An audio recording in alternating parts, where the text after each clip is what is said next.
Hello. Twin Cities Live. Whoa!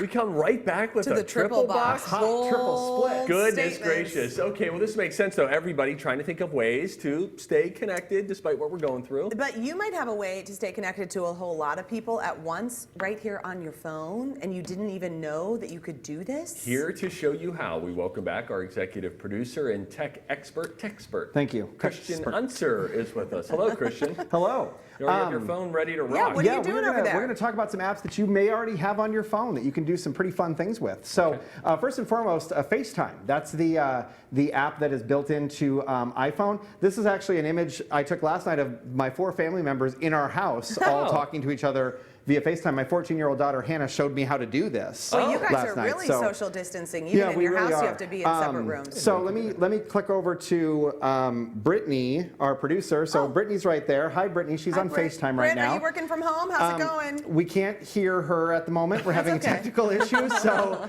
we're just going to wave. But she just looks really great. We should denote that if you're not interacting with a live television program, it's seamless. It does work great. So here's a little trick that I didn't know. So if you pull this up from the bottom, if we can go back to this for a second. Okay.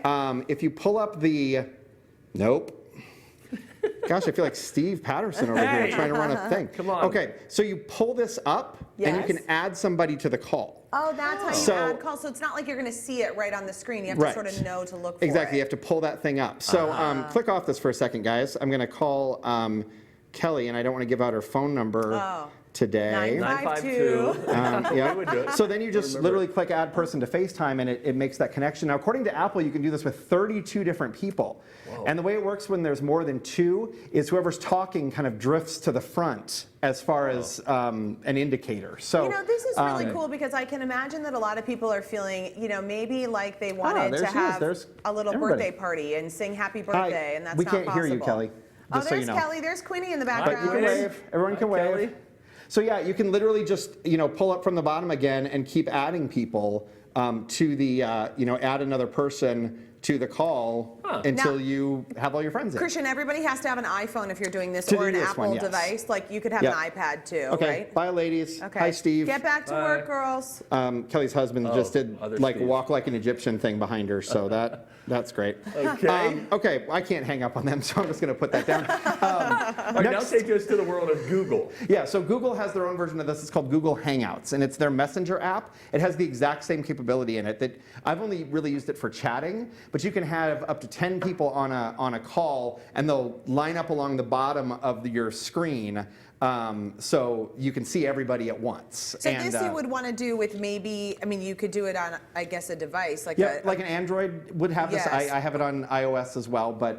But then if you had just your computer, maybe everybody that you wanted to talk to didn't have an iPhone, this would be a good option. You can go right on their browser. You can do it through Chrome or any of the browsers. Just go to their website and you can join one of these visual chats if you have a web camera, and you can all be in the same room together. That looked like how they had the smaller images. There again, if you're talking, you become the big screen and everybody else is in the audience. Wait, what a challenge to try to be the big screen the most in the conversation. Do we know this guy, or is this stock photo guy? This is stock photo guy. I don't know that guy. He should work for us. He seems like he's having a good time, though. Did we hire someone new? He's just the right amount of talkative that we need, too. Like, we're already we're good there.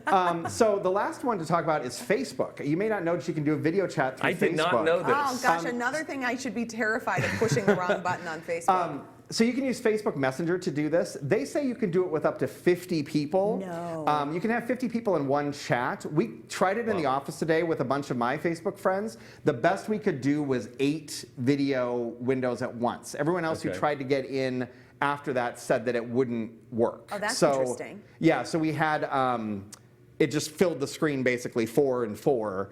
But we were all in it, and you could all talk, and it was kind of fun to talk to everybody that's stuck at home right now. That's because of the gathering, gathering limitation, 10 or less. That's why they only let. Do you think Facebook is implemented that holding that to quickly? the government standards? That's wonderful. That's really okay. But those are all really good options of ways that you can get. And so, what are you finding, Christian? Or do you think people are going to get more creative about this? Because I think the real concern with this, in all seriousness, I mean, we can joke about social distancing, and we're doing it, but is that fear of particularly people who live alone, genuinely feeling isolated from the people that they love, and then what that does to their mental state. Well, and I heard people talking about like having, groups that they belong to, support groups that they belong to, not being able to meet. Oh, Yes. wow. And trying to I would've find never new thought. ways to do that. So Yeah. this is a great way to do it. There's actually quite a few different options out there. Companies are making them free right now too for people to try out.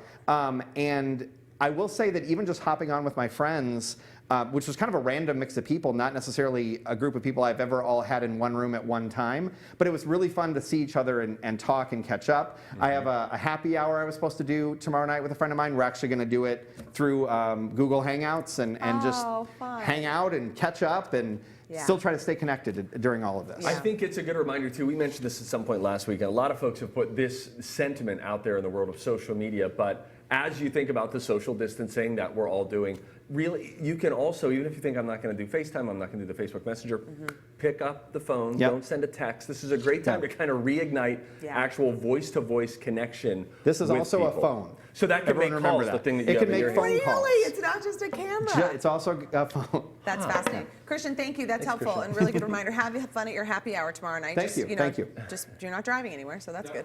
We will have more from Christian later in the show. He has a lot of thoughts about last night's American Idol Hollywood Week started yesterday. Looking Elizabeth, forward to that. Dramatic. Yes, very good. Okay, let's go to